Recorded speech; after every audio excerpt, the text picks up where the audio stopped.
everyone was talking about the sound of payments. I didn't realize until later that it was like, oh, it was amazing. It was great. It was so innovative. It was buzzing. It was amazing. Can you tell us about what is the sound of payments? What that's about is a few things. So first of all, it's about experiential learning, which learning is not one thing. It's many things to many people. And this is about connecting with people who are really interested in music. It's also connecting with people who want to know more about payments in general. And what we know and what the experts know is that when you combine methods of payments, you actually get the best outcome. And particularly in this case, because we have left brain and right brain learning techniques, where an audience might be drifting on one subject, when it converts over to the music, perhaps, and vice versa. Hello, John. It is an absolute mega pleasure having you on the show. How are you today after Money 2020 last week? Great. Look, here in Dublin, the weather's great. Nothing to complain about. Yeah, life is good. How are you? Oh, I'm amazing. I'm still like, whoop, whoop, whoop. Like, I am so energetic these days. It's really good. Really good. Yeah, it was a lot of fun last week, wasn't it? Cool. Oh, it was so much fun. And that makes this podcast super fun too, because we're going to talk all about the sound of payments, like the talk, the performance of Money 2020. It was super cool. It was my first time in Money 2020. It was just like the energy in the room was so amazing. Like everyone was high energy, open, collaborative, friendly. It was unique. It was really, really cool. Absolutely, yes. No, it was great. Before we go into into the podcast, I want to ask you 3 questions so that people get to know you a little bit better. One, you and I, we were hanging out a lot, basically during the event. And one of the things that caught my attention is you're being a digital nomad at the moment. You've been like around 2 months in Europe. And I by now, a lot of people are like, oh, I want to do that. I want to do proper remote, like 2 months or 3 months, and then go back and then go 3 months somewhere else. Can you guide us, talk us through, how did you do it? Like, how did you end up in Europe for a few months? Yeah, look, I think first of all, thank COVID, we're able to live this life now. It's possible. So part of the Europe trip was, first of all, heading to Europe is not a day trip. It's something that you need to give a bit of time to, and the more time you can give to Europe, the better. Secondly, it's about having a business or a job that allows you to be online and to work remotely. And absolutely, that's what PayEd is. It's live online training. Now, there is some downside to that. It does mean you have to get up some nights and do some meetings and training, perhaps, or certainly at the start of the day in Europe and the end of the day dealing with business in Asia is important. But it does open up this brand new opportunity, which is allowing you to engage and connect and do business in Europe, which has been a big part of this trip too. So you need to give that time. You need to be on the ground, and we're here for that reason, while also still taking care of business back in the rest of the world. And the final point is having a team, and we work with a global team. So the people we work with are based in America, in Asia, and in Europe, and even to some extent now in Africa as well. Having the global connection for getting stuff done with different people, that's super important in that endeavor. Yeah. How did you work out the logistics, let's say with family? How did family react to, hey, I'm moving for 2 or 3 months? Look, it's to some extent it is the leaving your family in the Southern Hemisphere. But I think there's 2 points here. First of all, I'm also connecting back with my family because I am from Europe. I am originally from Ireland. As a part of my origin family is here, and that connection as we've aged and as we've gone through COVID has become much more valuable. So I've not only been here connecting with them and learning and catching up on lost time during the pandemic as well, the times we couldn't visit. We're making up for that now. So that's really important. The second point is, and it's what I use all the time to connect around the world, of course, is digital communications. And that makes this quite possible. Just like we're chatting today around the world, that tool has really made a difference and really makes that connection possible. It's not perfect, but it's pretty good in terms of being in touch and having It's a good pretty line of good. communication with those you care about. It is. Yes, definitely it is. And then before we move on to the full episode, what is the worst thing about remote working as a digital nomad working in another country rather than at home? Because everything has two sides, right? Yeah, look, I think if anything, it's the distraction of having too much opportunities. I think when we're in our sort of our home place and we've got our routine set up and we're focused on our number one and our objectives, that's fine. But when you travel, you've got to be prepared to be hit in the face with new opportunities and things that you didn't expect. And it's because you're in a different environment, and that's where new things become possible. And I'm always open to them. So I'm guilty of being a big offender in that case. Oh, that sounds amazing. But I think you're right. And that's like a beautiful way to lead into Money 2020. Being in a different environment, creating that environment for different type of thinking makes our brain work in a different way, our heart opens in a different way, and then basically creativity flows, then you got into your state of flow, and then life is good. It's because our environment, it does make a massive difference to our lives. Very true. Cool. So now going fully into Money 2020. So you are the founder of PayEd, and then Payments in Education. And then basically you attended Money 2020. You invited me to present. I'm part of the board in PayEd, so you invited me to present on behalf of PayEd. And before we go into the full session, can you explain to us why did you want to go into Money 2020 and be there? First of all, this is my fourth Money 2020, and I would have to say it's the best. I think it's the best that Money 2020 there has been. I've never been to the US ones, but I've been to Asia and Europe, and this has been the best. And look, it's been great to be part of that in a significant way. The journey for this particular event started 12 months ago when I attended the last Money 2020. And I looked around the room and I realized that there was no education on the agenda, and there was no education vendors providing any training services for payments, for the payments industry.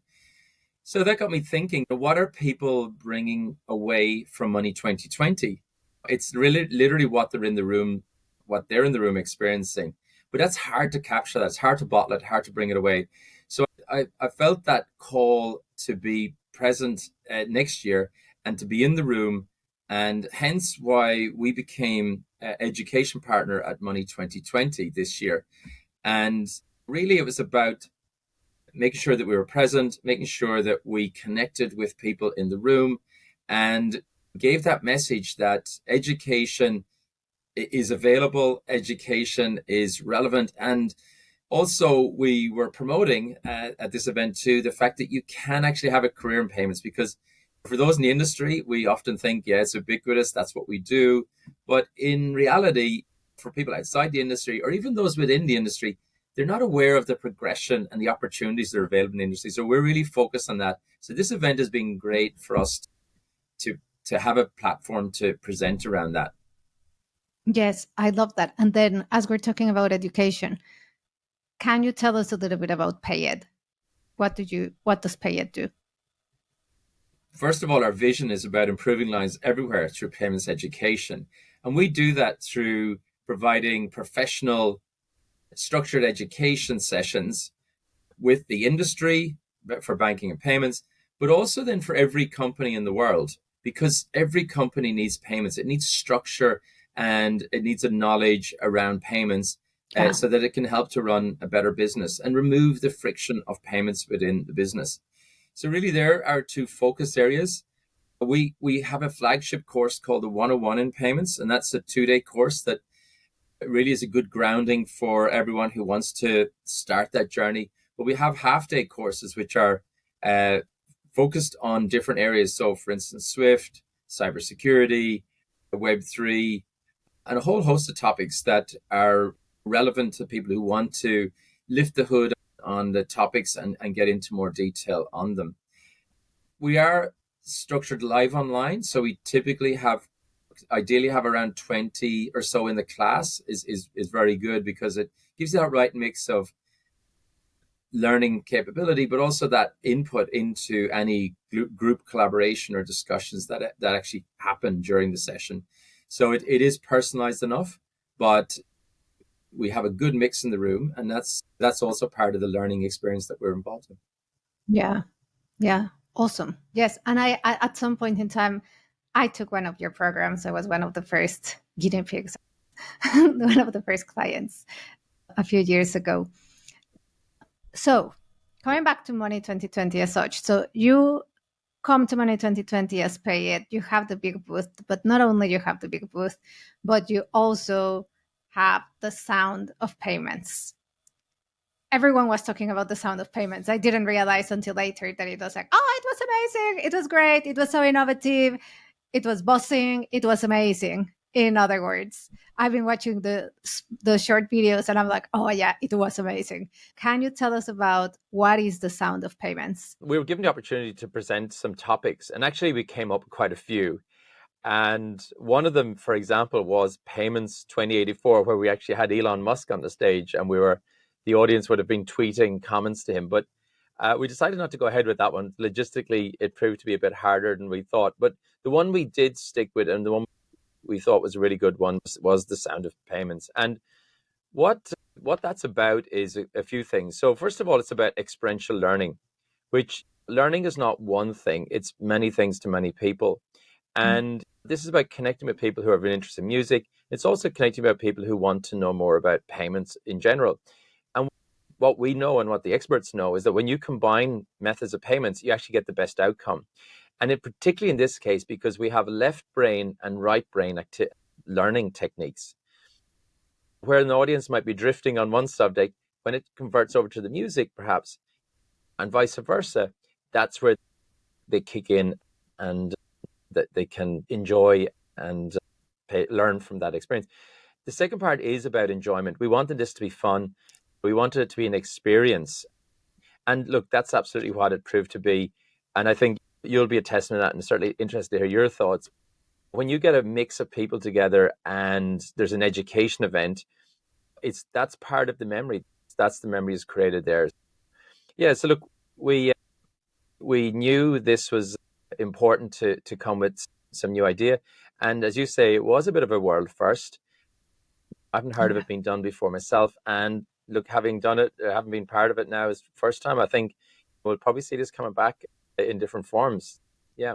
How about you, Monica? How did you go? You were obviously there on the stage as well doing it. Oh, yes. It was an amazing event, show, performance first. And then, like you say, it was experiential, it was experimental. But then, even before we go deeper, it's like just to explain to anyone who's listening. So basically, what we did, what John was referring to as the sound of payments, is basically you had me on stage as, let's say, the speaker, but then we also had a DJ, Angus, and then we also had two poets, YA and Goodsey. And then what would happen is I would talk about the trends in the industry, and I would go on stage, but it was not like a traditional panel where you sit down or just you speak like in a very serious manner. It was more like all the mannerisms came out, and it was like, hello everyone, almost that type of energy. Because then after I delivered, let's say, the explanation of the first trend, then what would happen, I was at the front of the stage, and then I would walk back, and then basically I would be like, DJ, so how does that sound? And that's where the creative energy comes in. And then basically Angus, the DJ, he would start playing the music, and then the poets, YA and Goodsey, they could perform the spoken word with the poetry as such. But what they were doing is this was not rehearsed. this was, they heard whatever I said, and then they turned that into poetry, and then they learned what I said and turned it into music, and then they performed it. I call them rappers, but they say they are not rappers. In my eyes, they were like rappers. It was super cool. So it was a unique experience. It was absolutely awesome. At the end of the performance, I felt my heart was like, it was scary. It was super scary at the end. I don't know why. It was just getting out of my comfort zone. But it was definitely a unique experience. I don't know, like from your side, how, because I was on stage, right? So that's Yeah. my experience was like on stage, but from your side, you were in the audience. So from the recipient side, how did it, Yeah. Look, how was a couple of things. So first of all, it was one of the last sessions of the day, and it was at the Outer Limits stand. So that was quite close to the beach, Money Beach. So there was a lot of people on the way to the Money Beach, and I think they heard this music thing. What is this happening at the payments conference? So I think it was definitely stood out as being one of the unique performances. There wasn't music at any of the others, as far as I'm aware. I think that was the first thing. The second thing was, you rightly said, it was high energy. This, when it started, there was a boom. We're in here, and you jumped on stage and you started talking and narrating around payments and the topics and trends. And then we had this jump into music, and it was brilliant. The way you just flip from the listening to something to words and interpreting the words, so all of a sudden you start moving to the beat, and that's gets us going. That gets us moving, and then we want to know more. So I think from an audience perspective, we were all there. We were there, and we were, when Woodsy said, "What?" We got us to say, "Yeah, it's the sound of payments." Yeah, we were certainly getting into that. But yeah, a lot of fun, and well done to you and the guys as well. That was a really great performance. Thank you. No, and thank you to you for putting us up there. But just to add to that, I met someone throughout the event that it's like, oh, Monica, I loved it, even the dancing. And I was like, was I dancing? I was in such Yeah, a you state of were. flow that I don't even, like, I did not logically realize that I was on stage Yeah. dancing. But then once I see the Is videos, I was like, moving a little bit. maybe that's the next show. Maybe it's the dance of payments next. I don't know. Were you getting ready for that or something, Monica? I don't know. I don't know. I'll say yes. I'll say yes to everything. Yeah. But scary. Yeah, it was an amazing experience. So, what do you want people to take away from this other than it was fun, it was amazing, it was high energy? Is there any takeaway that you're like, we planned the event, we planned the performance, then we delivered, and now after seeing what it was, is there anything that you're like, oh yeah, that's the big takeaway Look, that we I just want want, people? yeah, we just want payments education to resonate outside of this important event. So this event was great, and there was a lot of learning in this event, but we want that to resonate outside the event. And we think what we performed will resonate. And that's just one example. But we want people to know that they can bring away the education with them. The knowledge transfer can happen. And that's what we want to help facilitate. And we want to help point people in the right direction where they can get good education. We want to help those organizations who are interested to expand on that discussion. We're more than happy to help with that. And we've got a great team of international trainers working with us that can absolutely deliver on this too. So we've already had some great conversations. So we feel that this event has aligned exactly to what we want to achieve here. And that's going to be good for everyone. So, yeah, we're delighted that we got to do a unique performance or education session, and we're happy to do more of them in the coming months and years.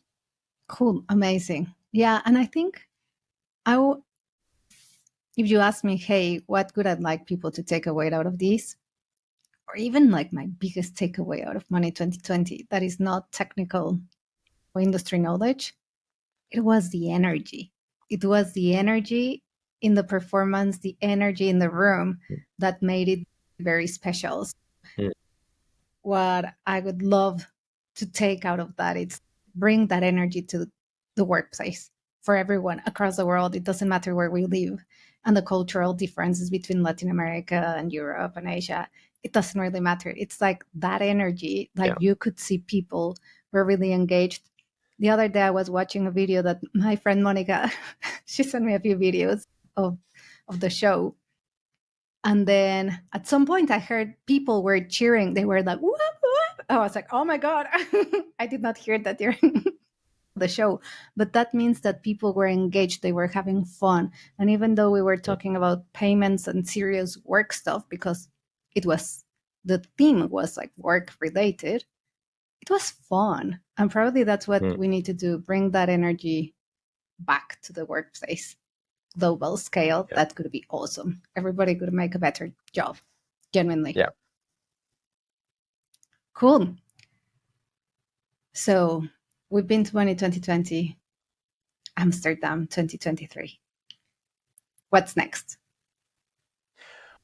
Before I start with what's next, maybe I'll just take a step back and talk about the bit of the journey about getting there as well, because I did start earlier saying it was 12 months earlier, but just prior to the event, there was another important piece. And to the point about experiential learning and also collaborative learning, we organized another unique event, which was learning on the train, or what we call the Payments Express, the PayEd Payments Express, which left London to head to Amsterdam on the train, the fast train.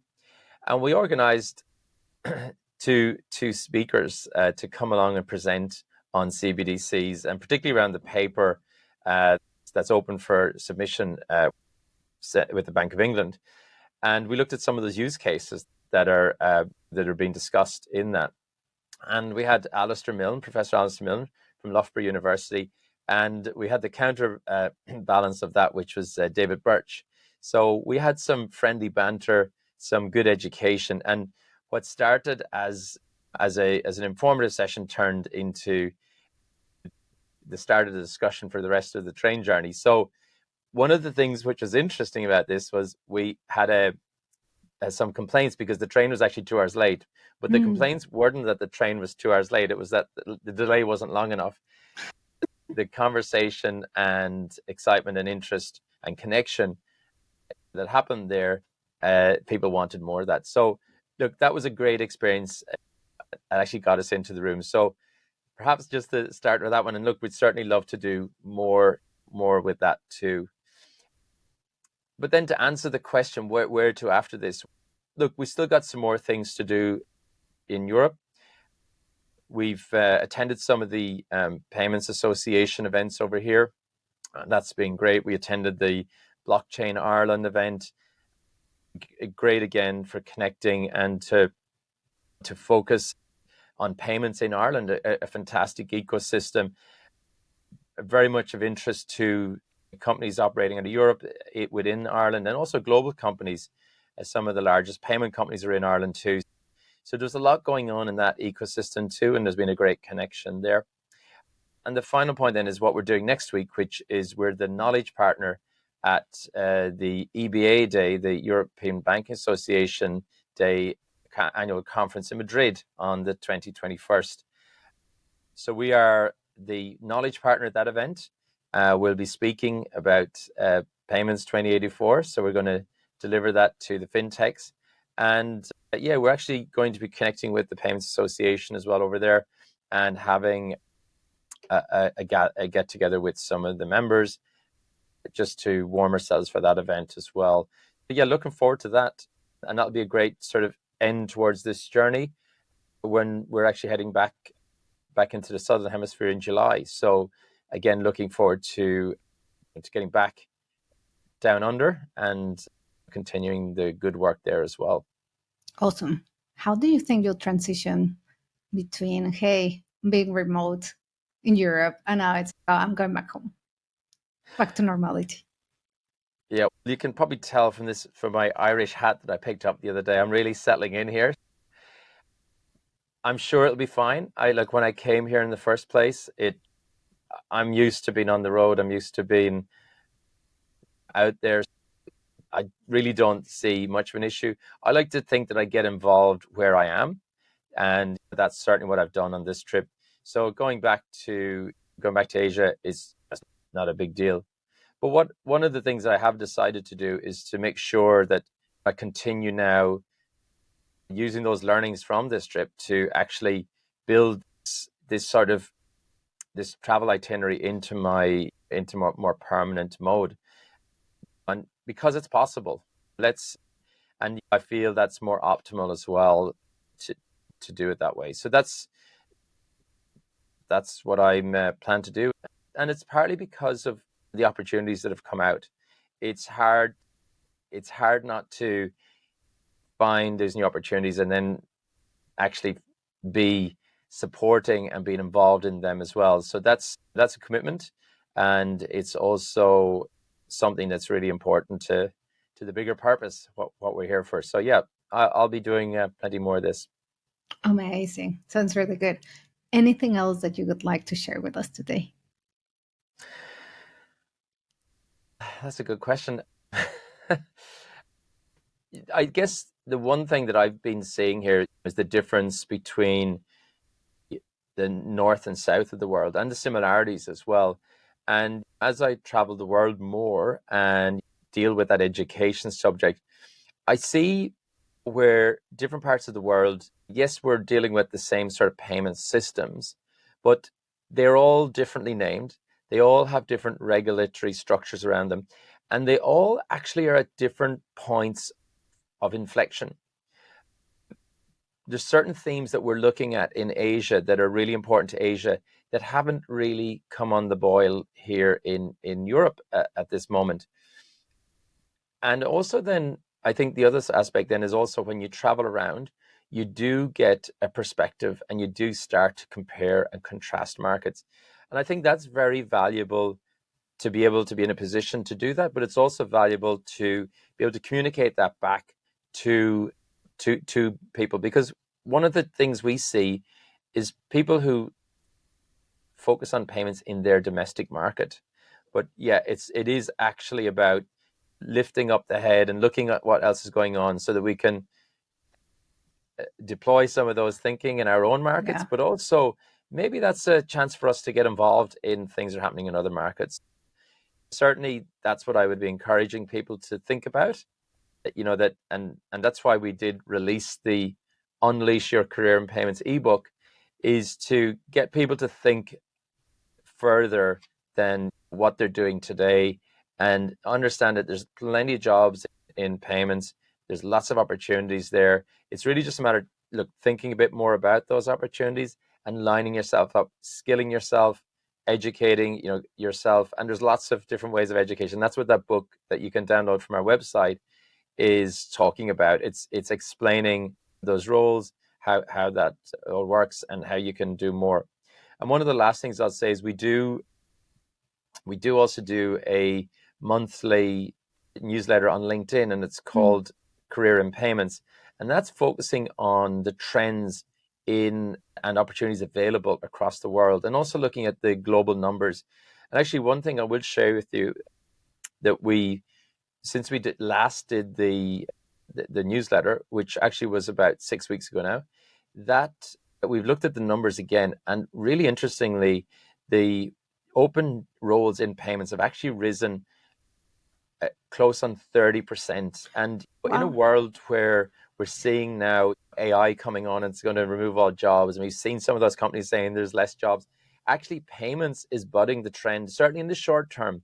And that's a sign of we're in a very, very open industry, a very busy industry, an industry that you need to stay on top on. You need to have your education, you need to have your connections who you're going to work with, and you need to be aware of the opportunities. And that's going to help all the employers well, because they're looking for these people and they want to get working. They want them working and helping to grow in these opportunities, and also deal with some of the challenges that are out there. So these are some of the big things we're thinking about now. Oh, I love it. I totally love it.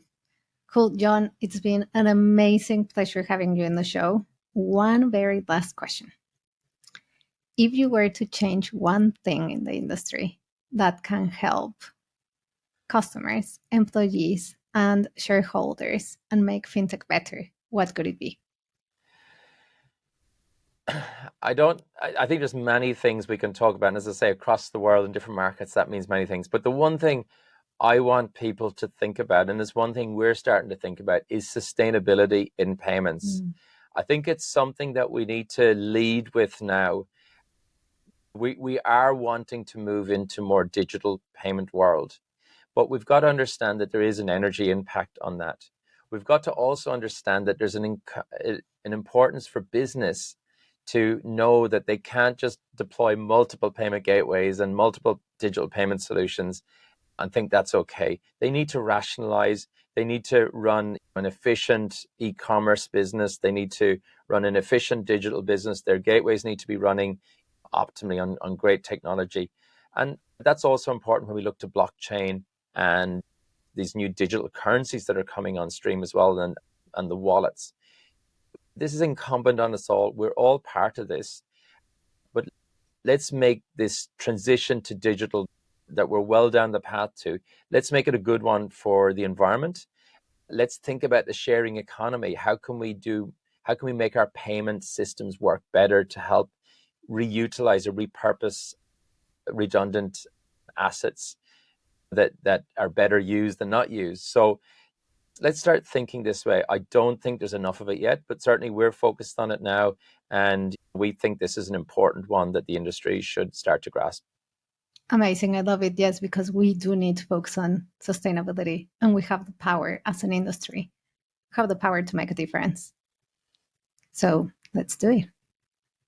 Awesome. Thank you, John. It's been an amazing pleasure. Thank you for being in the show, everyone. See you next week. Ciao, ciao.